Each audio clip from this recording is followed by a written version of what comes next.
Okay.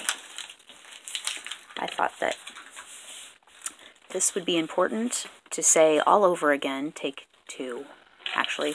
And I don't remember what I said in the beginning of the other one, but it probably won't be as good as this one.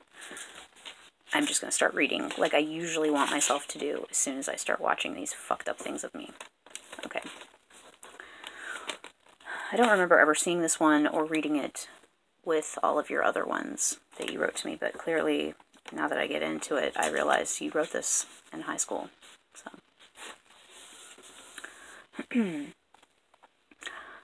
And there are answers in this. I haven't even gotten through a paragraph to things that have come to be mentioned today that are intriguingly distinct of what I have shared today with everyone I've been around. So I think it's fascinating that you are wise and still teaching, as long as we have what you've written to guide us and lead us to lands of peace and reservation. Okay, so here we go. Let's hope that we'll listen and not bake a cake and listen, because I don't think we listen as good if we're baking cakes while we're listening, or whatever it is we find we need to do while we're supposed to listen. So, put your listening ears on, everyone.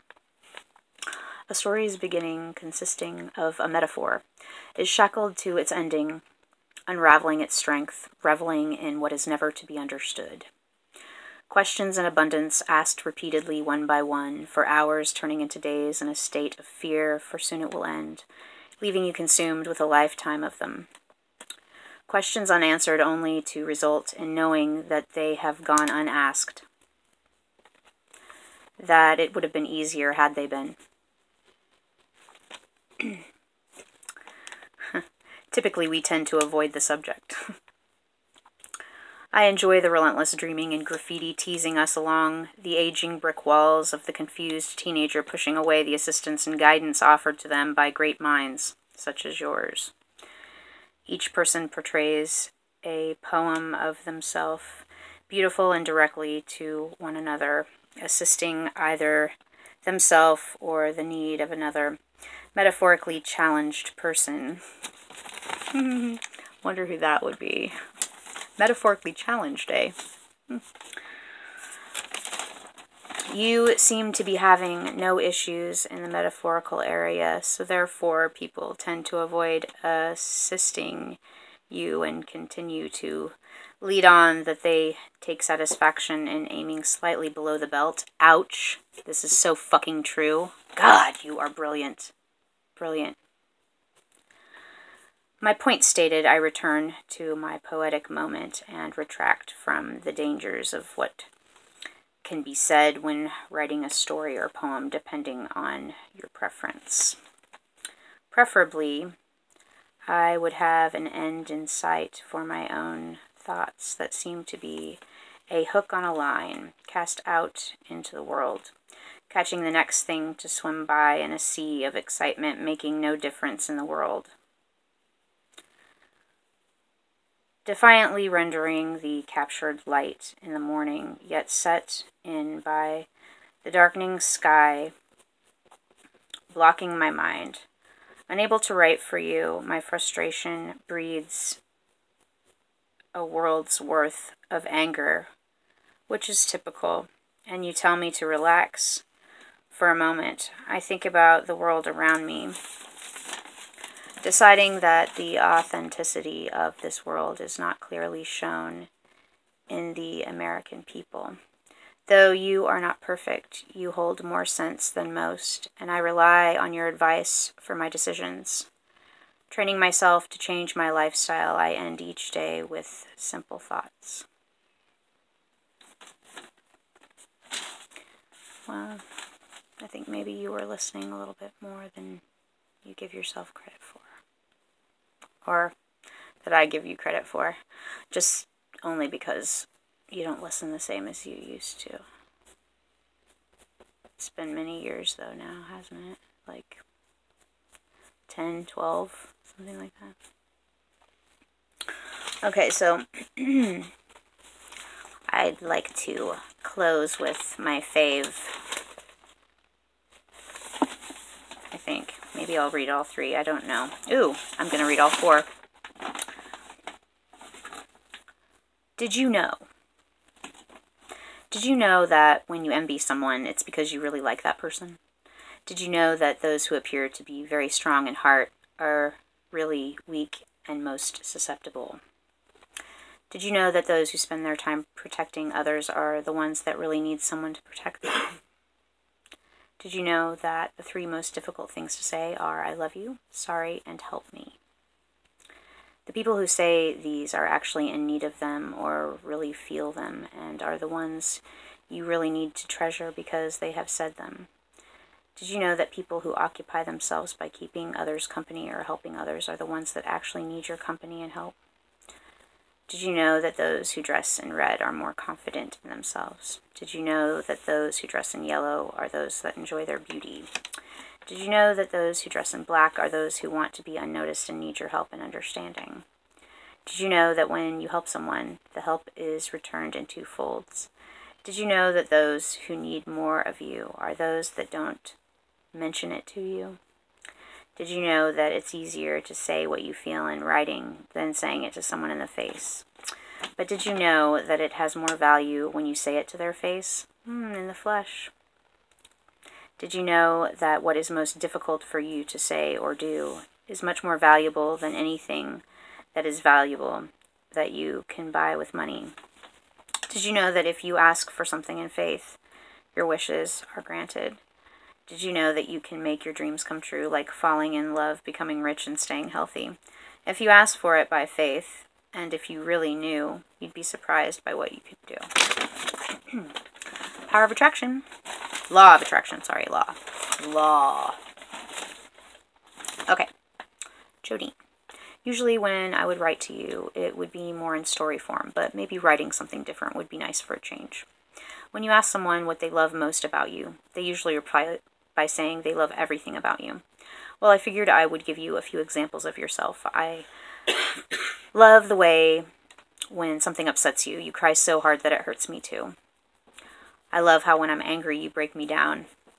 I love the way you laugh and each different laugh you have. I love how when you're angry, you scream and yell. I love seeing you excited even if it's just because you're going to Walmart. I love when you embarrass me and then how mad I get afterwards. I love when you lecture me. It makes me so mad. I love that you don't like most of my friends. They give you good reason. I love that when I'm with you doing the same thing over and over, it never gets old. I love how you always have my back.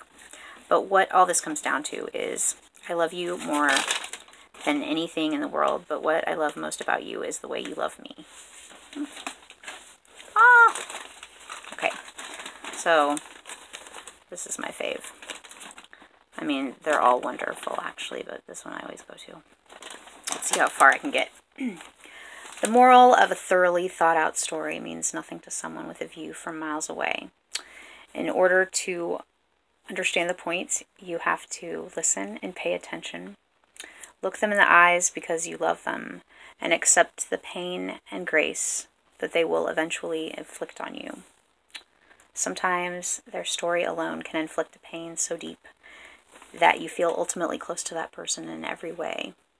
Their mind is now a piece of art that is so inspiring and beautiful that no one can see through the shield that protects it, causing them to wonder why this particular person is so unique.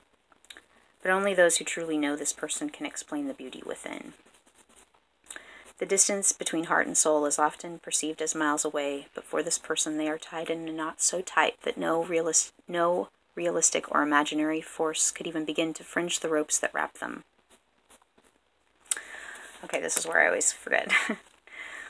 As people try to tear away at you, you stand building a wall so strong, wide, and tall that everyone walks away in a new stage of fear. For you have reversed the spell that has been cast upon you, and have torn them down in return. Though I do not fear you, I fear the pain you wish to inflict upon yourself, the pain that I can only protect you from for so long before I have to beg you to want to survive the hardships that you are going through. I feel sometimes that I may be asking too much, though it seems that you trust me despite the hounding questions and persuasion to know what I want. As I sit here in the dark writing my daily drive, I think silently about your past. Nothing can possibly justify the amount of pain that people have inflicted on you.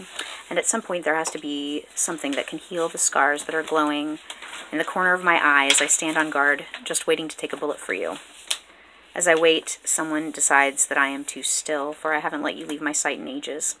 They come up from behind. As I quickly turn around, it's too late. They aim and fire. But what is it in me that drives me to become the target? And it hits me. I lie on the ground in a pool of frustration, questioning the next step toward your sobriety. The bond I have quickly come to know with you is an unexplainable gift, and we hold tight the one thing that we know is the foundation of our friendship, trust. We lock the doors behind us as we enter, whether we are somewhere new or simply at home, for fear of some crazy ex-lover that we convicted in the years left behind. As I begin to fall asleep, I hold on to the one person that really knows me best in hopes that when I awake you will still be there, wrapped up in the warmth of the sun that shines down on you as you dream. As I begin to fall asleep, I hold on. Oh, sorry. As your pressuring addictions tear away at you, I try to wake you from your sleep. You don't want to be saved. And as I learn of this conviction, I frustrate myself for fear of life love bound to be drowned in disguised anger. But what is this anger if only to be known as the secondary emotion as I hear the lecture pouring out of your lips from time to time? What am I really feeling? In all honesty, a brute force pushes fear out of my mouth as if to understand that I am too afraid to tell you. You stand outside while the rain falls gently on your shoulders, and each raindrop slowly rides down your side, each telling a different story that defines a stage in your life. These definitions, though oftentimes confusing to me, help me to portray a perfect image of you as you paint a portrait of your hopes and dreams, surrounded by darkness. This darkness makes you stronger and helps you to block out stress and negativity brought to you in your everyday life. As years go by, people discover your strength and begin to understand that your level of knowledge exceeds anything they could imagine, and your brilliance will lead you to do much greater things than they. I help balance you as you walk along, slipping from time to time, but I am always there to catch you before you have time to fall completely.